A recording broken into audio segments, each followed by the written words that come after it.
Olivia Bennett rushed down Fourth Avenue with her oversized portfolio bag bouncing against her hip.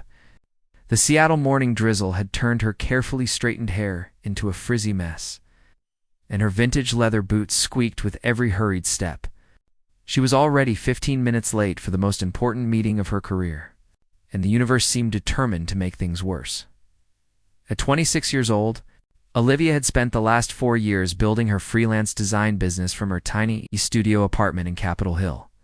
Every rejection letter, every missed opportunity, every ramen dinner had led to this moment. Crosstech Industries, one of the fastest-growing quantum computing companies in the Pacific Northwest, had requested her portfolio after seeing her work at a local gallery exhibition. This meeting could change everything. She rounded the corner of Fifth and Pine too quickly. Her eyes focused on her phone as she tried to send an apologetic text to the receptionist. The collision happened so fast that Olivia barely registered the impact before she was falling. Her portfolio bag flew from her shoulder, artwork scattering across the wet pavement like oversized confetti. Her phone clattered away, and she braced herself for the hard concrete. But the impact never came.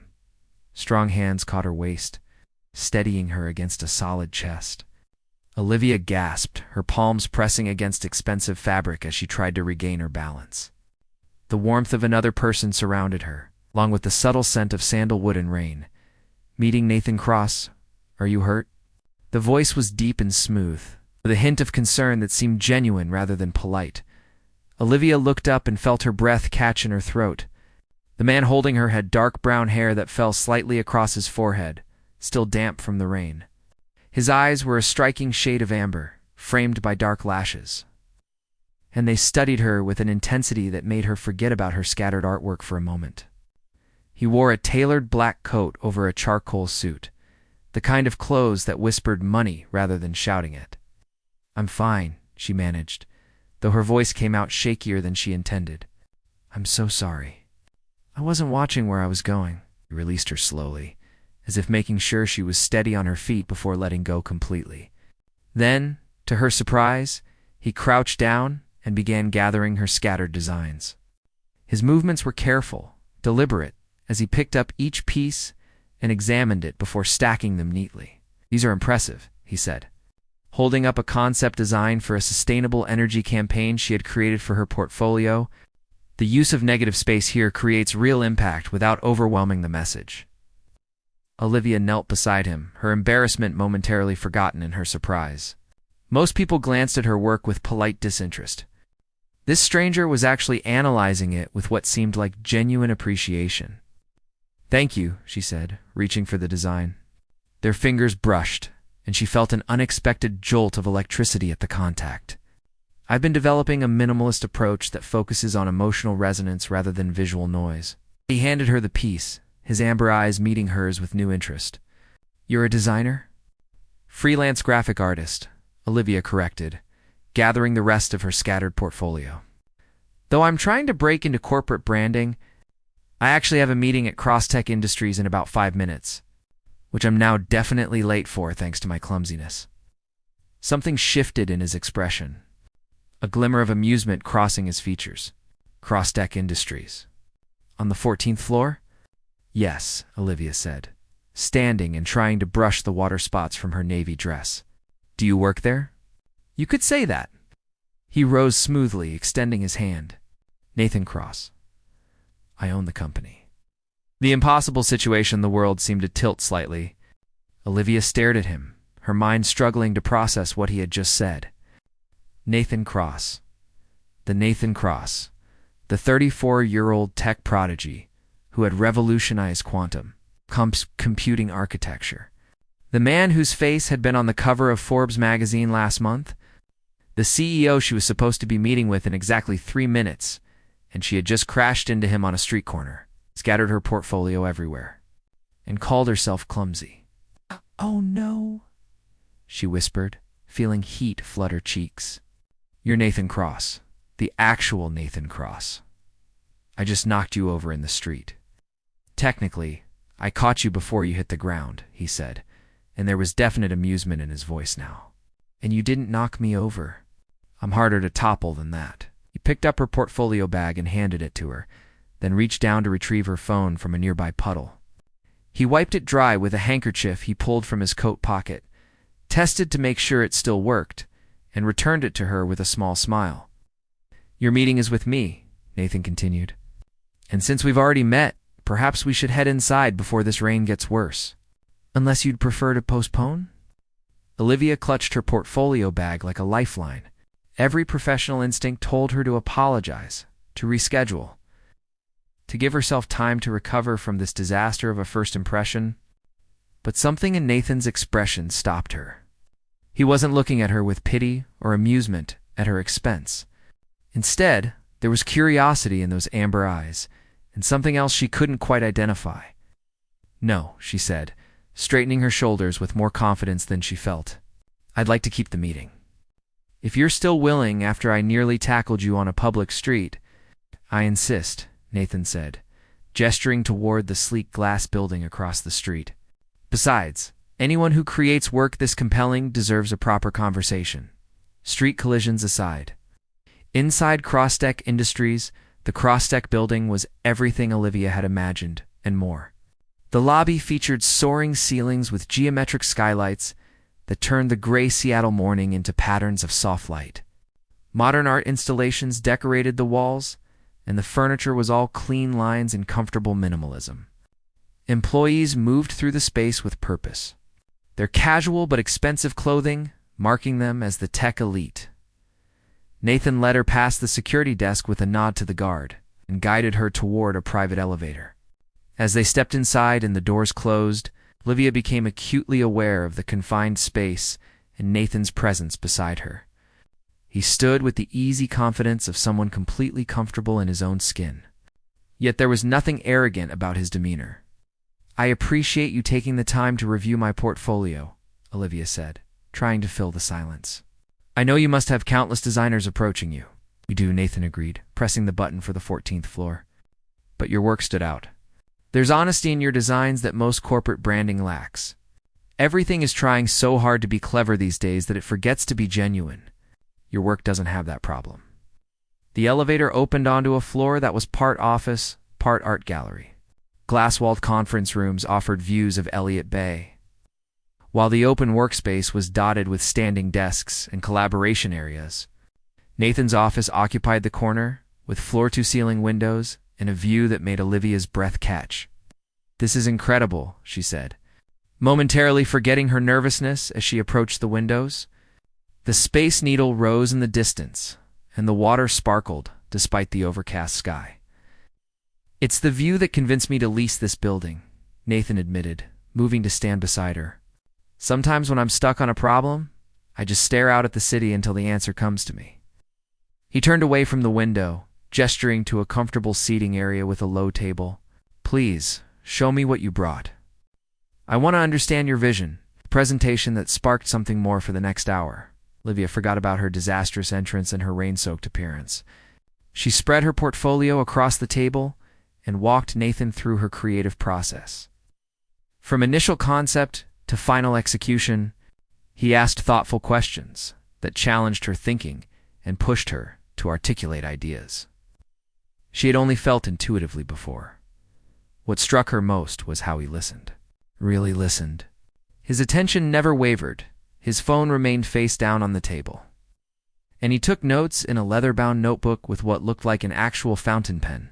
In an age of distraction and multitasking, his focus felt like a gift. "This campaign for the environmental nonprofit," Nathan said, studying a series of designs that had won her a local award. "You managed to convey urgency without resorting to guilt or fear. That's remarkably difficult." "People respond better to hope than shame," Olivia explained. "I wanted to show what we could save rather than what we'd lose. It's a subtle shift, but it changes the entire emotional landscape." Nathan set down the design and looked at her with those intense amber eyes. "I'd like to offer you a—" Olivia felt her heart skip. "A contract. Crossdeck is launching a new initiative focused on making quantum computing accessible to smaller businesses and educational institutions. We need a complete rebrand that moves away from the intimidating tech genius image and toward something more approachable. Based on what I've seen today, You're exactly the kind of designer who could make that happen. I don't have experience with tech industry branding, Olivia said honestly, even as excitement bubbled in her chest. Most of my work has been for nonprofits and small businesses. It's precisely why I want you, Nathan said. I don't need someone who knows how to make tech look impressive. I need someone who knows how to make it look human. Someone who understands that behind every innovation are people looking for solutions to real problems. He pulled out a folder from his desk drawer and handed it to her. This is the project brief and a proposed contract. I'm not going to pressure you for an immediate answer. Take a few days, review everything, and let me know if you're interested. Olivia opened the folder and her eyes widened at the number on the contract. It was more than she typically made in 6 months. And this was just for the initial design phase. This is generous, she said quietly. It's fair market value for the caliber of work I'm expecting, Nathan corrected. And Olivia? He waited until she looked up at him. I don't make offers I don't mean. If you take this project, you'll have complete creative freedom and my full support. I believe in hiring talented people and then getting out of their way. As Olivia gathered her portfolio and prepared to leave, she couldn't shake the feeling that something significant had shifted in her life. It wasn't just the professional opportunity, though that was enormous. It was the way Nathan looked at her, as if seeing something beyond the nervous freelancer who had crashed into him on a rainy street corner in the elevator ride down. Clutching the folder to her chest, Olivia allowed herself a small smile. Maybe the universe hadn't been working against her this morning after all. Maybe it had been pushing her exactly where she needed to be.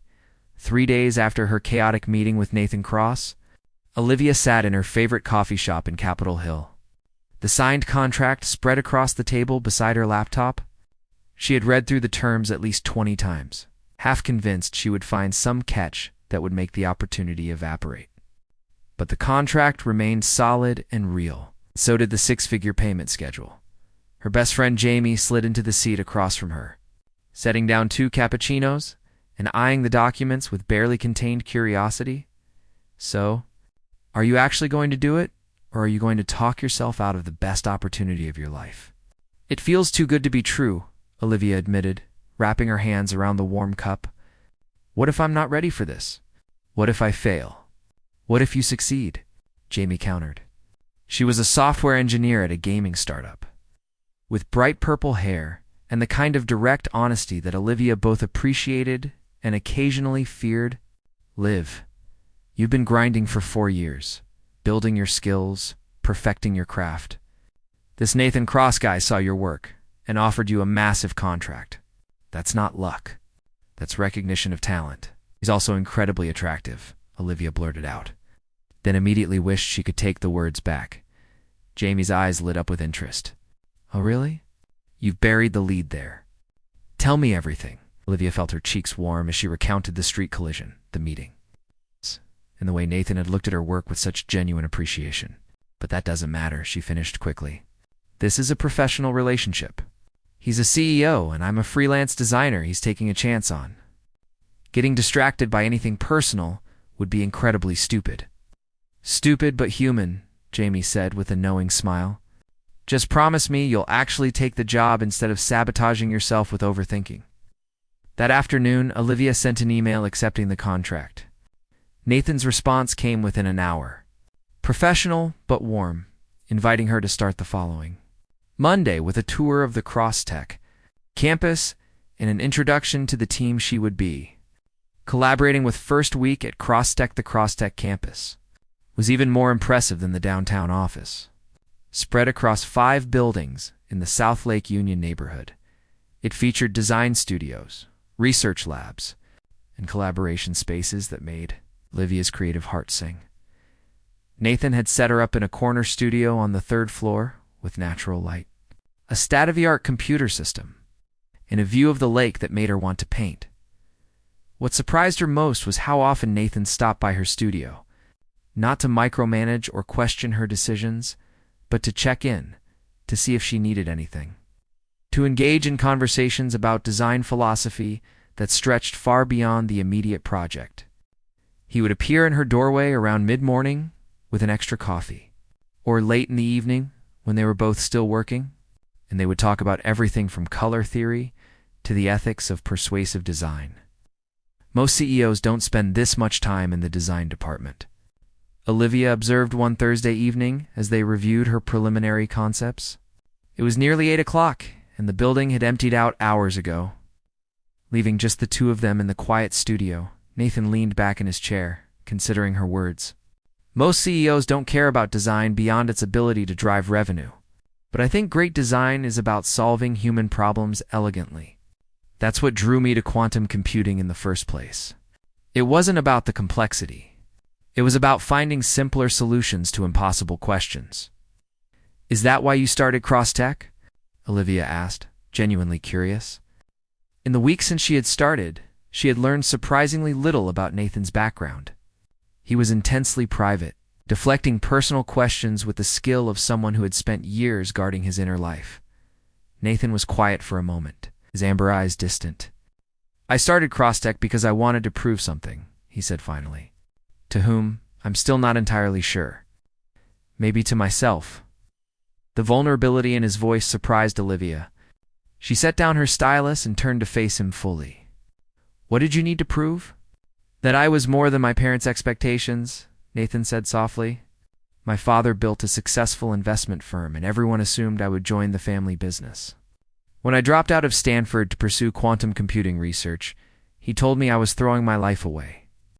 We didn't speak for 3 years. Did you ever reconcile? Olivia asked gently. Eventually. He came to the CrossTech launch event 5 years ago, and I could see he was proud, even if he couldn't quite say it. He died 6 months later.